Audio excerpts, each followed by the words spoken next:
Thank you. I'd like to start by thanking the organizers.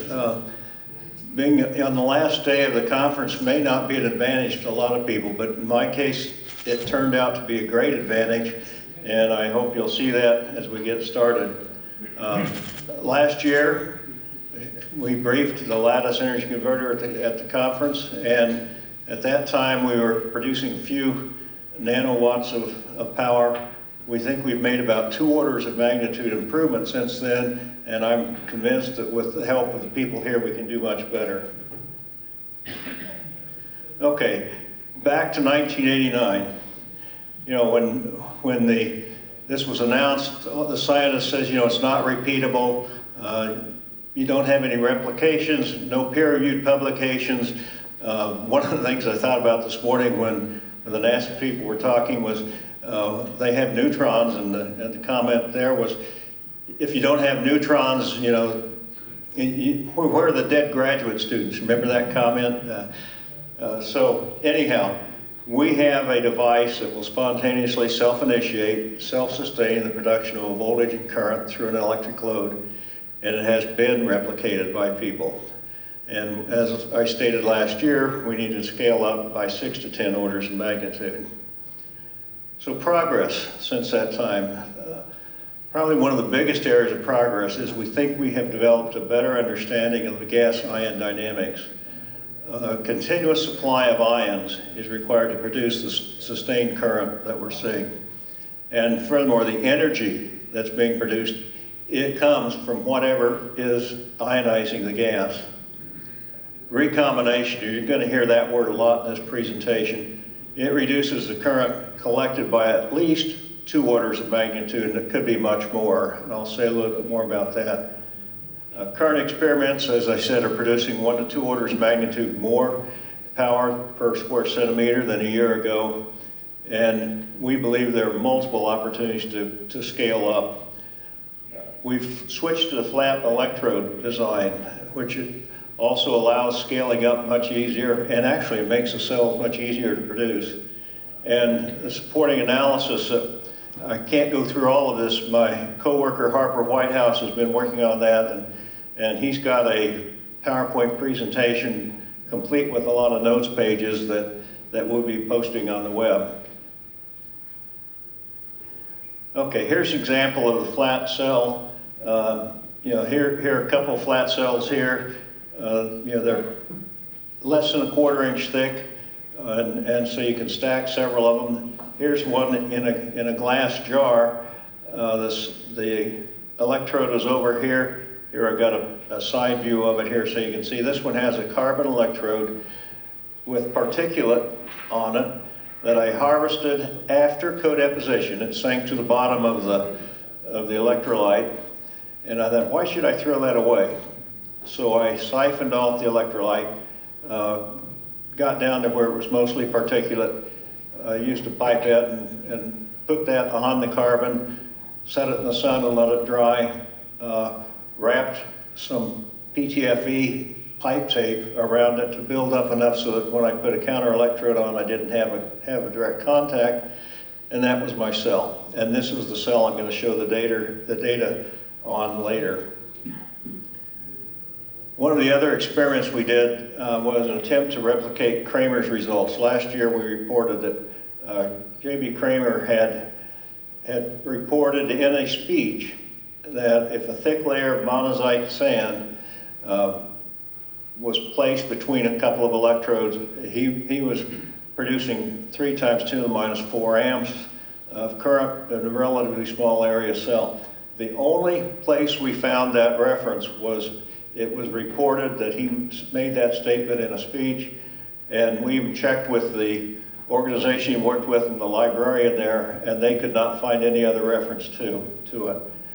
We also conducted tests with thorium dioxide and a decorative sand, and per our calculations, we shouldn't have seen anything. When we did test some of them, we did see the sand, and we saw some voltage and current. But if we heated the cell up and dried it out, it went away.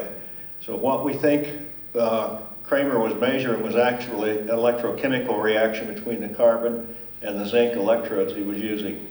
And we think he probably came to that conclusion because he did not publish these results. And surely, had he not had that conclusion, this would have been something that he would have published. And oh, by the way, he's not the first one to do that. Volta, in the 1799, 1800 time frame, when he was testing electrodes for the contact potential difference, he found that when he used zinc, that was really great and produced a much larger current, but at that point he was producing electrochemical reactions. One of the other things that we were concerned about was, here's kind of a schematic of our cell, and we used the material we used here was like a high temperature epoxy, and as the electrically insulating material between both the high and low working function electrode. We had tested these and measured the resistance at lower temperatures, and it was basically infinite on any voltmeter that we had. However, we were concerned, well, if we increase the temperature, is the resistance going to change? So we did a series of tests, and sure enough, we found that in the high temperature epoxy, when you get up to about 110 degrees, it was a pretty good resistor. At that point, it started to change. And in fact, it didn't just change in resistance, it became a solid state electrolyte, i.e. there were mobile ions in the electrolyte, or in the polymer. So this was a surprise. We initially thought that if the resistance changed here, we would have another parallel path for current to go, so we weren't getting all of the current through the load. Now it turned out that maybe we were actually producing some current through the ions in the solid state electrolyte. So we tested a lot of these things, because is there some way we could use this feature, rather than ionizing gas? If we could produce ions for less than 35 eV per ion pair, this might be a winner. So we did a whole bunch of tests to check that out. We tested high temperature epoxy using nickel and aluminum wires. We used it with 2 nickel wires. We pulled the high temperature epoxy. You could turn it into an electret if you applied a potential while it was curing. We did that. High temperature epoxy with PD particulate actually mixed in to the epoxy. Then we decided, well, hey, is there another standard that we could use? So we got some electrode gel electrolyte. This is what the doctor uses to get a good connection between your body and whatever sensor it is. And we thought this would be something standard that we wouldn't have the variability that you might have with a high temperature epoxy or other things. So we used that, and we mixed particulate in, and we even used deionized water between 2 nickel plates. The reason we did that was Darrow predicted in 1932 that diffusion would in fact produce a voltage and current, and even if you don't have an electric field. So 2 nickel plates, you're not going to have an electric field. There is no work function difference. And what we discovered was Darrow was correct. It was not a very big signal, but it was definitely a signal that was produced. And so material is important in this, because you want to avoid the potential for a chemical reaction. Okay, once we had done that, by the way, we discovered that PTFE and silicon rubber were by far the best over the temperature ranges we checked. They changed very little. And so we switched exclusively to using PTFE Teflon tape and Teflon and silicon rubber. And one of the interesting things about the cell is, we can hook a voltmeter here. So we know that between these 2 points, this is positive and this is negative. What that means is that electrons are flowing this way from the low work function through the load and over to the high work function. Great, that's what you would expect. But now, how do we complete the circuit? What that means is, in the gas, we've got to transfer electrons from the high work function to the low work function, or transfer electric charge from the high work function to the low work function. And this is counterintuitive, but it can be explained by ion diffusion. And so you're going to hear more about diffusion because we believe that is actually what is driving this particular device. And if the load resistance is high, the voltage between these two is a high, it actually approaches what the difference in work function is. As you reduce the load, then the voltage drops, the electric field here drops, and so you actually get more ions transferring. But at that point, you also have a lot more recombination of the ions. They would just as soon recombine as transferring to one of the electrodes. This graph came from the jar that I showed, and this is one of our cells, and you can see we started out between the carbon and aluminum. We had about a 1 volt difference in work function. And so when we first hooked it up, and this was through 1 megohm, and here was the voltage we measured at 1 megohm.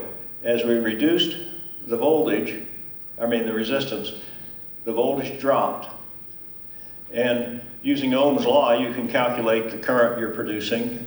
You could also calculate the power that you're producing. So what you see is that initially, the current was coming up, and the current came up a total of 3 orders of magnitude from here to here, while the voltage went down 2 orders of magnitude.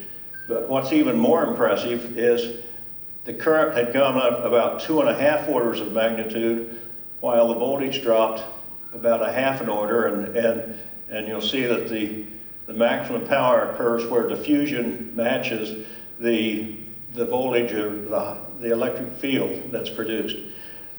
The other thing that's interesting in this is you can see how the current kind of levels off. And we attribute that to, as you get a smaller and smaller electric field, the ions are in the zone longer. They can recombine much faster, or many more can recombine. And in fact, when we do some of the calculations, actually some tests that we've done when we operate the cell like an ion chamber, we can see a minimum of about 2 orders of magnitude, and some of the analysis, I almost even hate to say it because it's hard to believe, you get up to 5 to 6 orders of magnitude more ions that are being produced. The other thing that we have observed in other experiments is that the number of ions produced changes as you apply more voltage, but the change in voltage from 1 volt to a few millivolts is not going to make that much difference. So if you assume that we're losing 2 orders of magnitude here instead of about 1 milliamp of current, which by the way is 6.24 times 10 to the 15th charge carriers per second, a lot. If it would be easy, reasonable to assume that we are producing at least 2 orders of magnitude more current or more ions, and that would be throughout this whole range.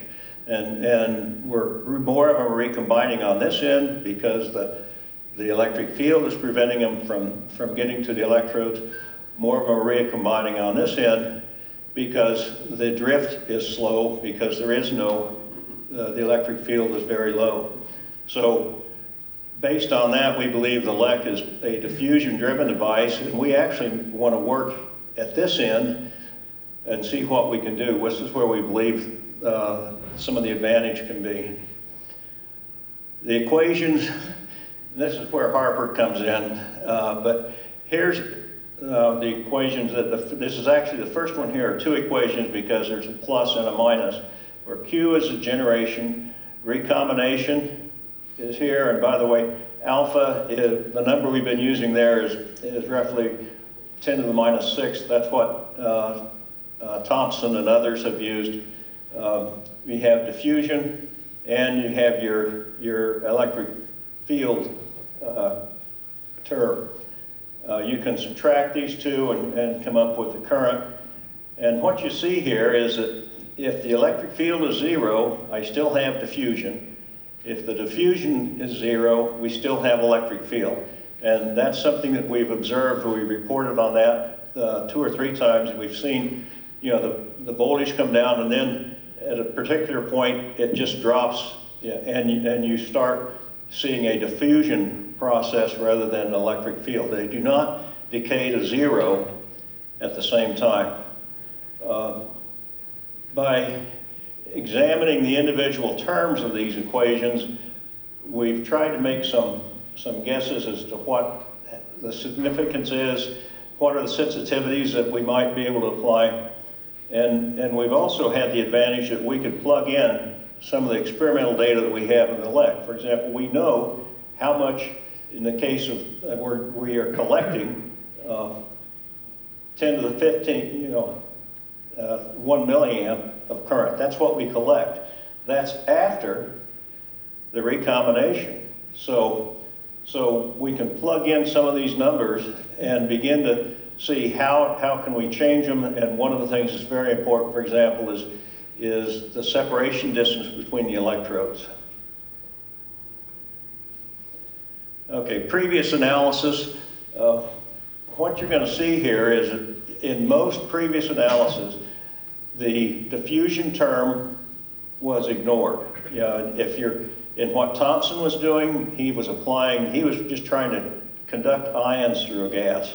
And the way to do that is you apply a strong potential, and as you increase the potential, you begin to sweep out more and more ions, and ultimately it comes up and it levels off and saturates.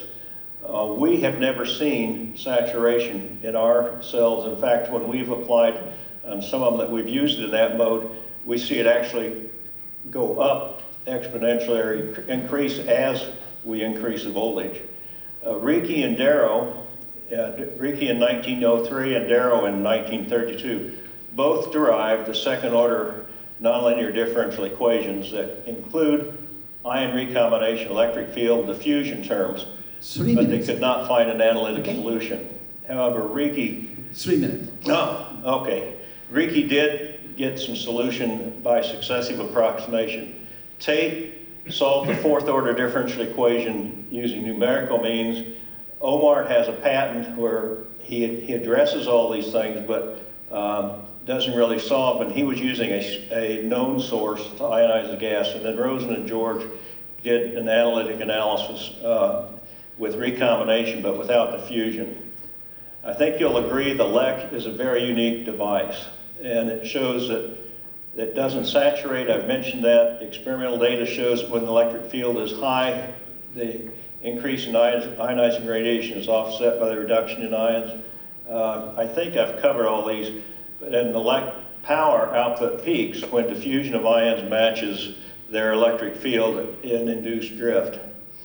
So understanding the characteristics is very unusual electrical physical ion migration rather than electrochemical oxidation reduction cells. The potential difference, or volta, is one of the critical parameters, but the electric field and diffusion oppose each other. I didn't point that out in this slide, but when you look at the equations, they tend to work against each other. The LEC cells, we think, are diffusion driven. We've operated them at multiple temperature ranges. They work with many types of electrode materials, and this is where I think you can come in. Omar has a patent where he used a known radiation source, but he learned a lot from that in that patent. And the LEC cell implementation that reduces recombination could be the key to producing a significant power device. What we think we know and don't know, we don't know how the gas is being ionized. We don't know where it's being ionized. That would help us define what the electric field is in the cell. Active materials produce more ionizing radiation would help. You saw that in the equation. If we can increase that, and a lot of work is being done in this community right now looking for nanomaterials and so on. The importance of ion diffusion is an area of research that has been inadequately studied. And for the most part, it's been assumed to be not important. and exploring numerical modern plasma techniques, or last night, if Florian, I think, is still here, maybe we could model what's going on in the plasma using some of their techniques. And some of these ideas would be great for master's and PhD students. Opportunities for collaboration. If you're one of the people who briefed here on nanomaterials or active materials, I know who you are, and I'm probably going to be contacting you because I think you could put this. Okay. Okay, I think you could put this in a cell and produce it. Universities have equipment that two guys working in a garage don't have. Conclusion, multiple opportunities to scale up the LEC, and we think you can contribute.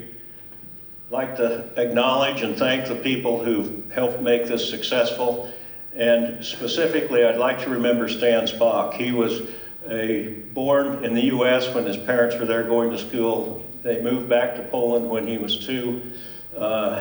He was here until 1948 and then returned to the US, where when he went to graduate school, he met Bockrest and Flashman, and the three of them maintained their friendship and relation, right up until they passed away, and would oftentimes write letters back and forth. And Stan is best remembered for his contribution to the art of co-deposition, which probably has been the most used way to prepare an electrode.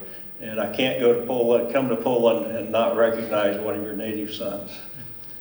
So thank you for your attention, and thank you for your attention. Are there any questions? Oh, please. I wonder, I know you have submitted a couple of patents already. I'm sorry, I can't hear it. I don't know if that mic's not on or... It's working. We have more. Oh, yeah.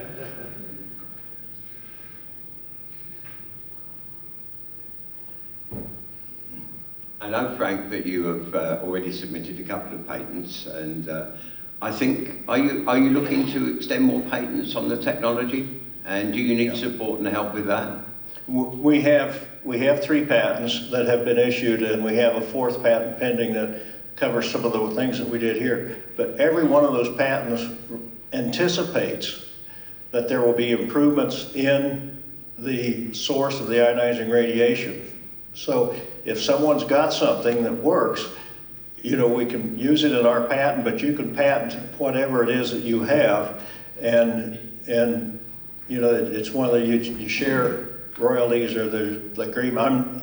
I'm not sure how all that stuff works, but so anyhow, I don't believe the fact that we have patents should inhibit anyone, because that is the area that is very important, and that's what people here are working on.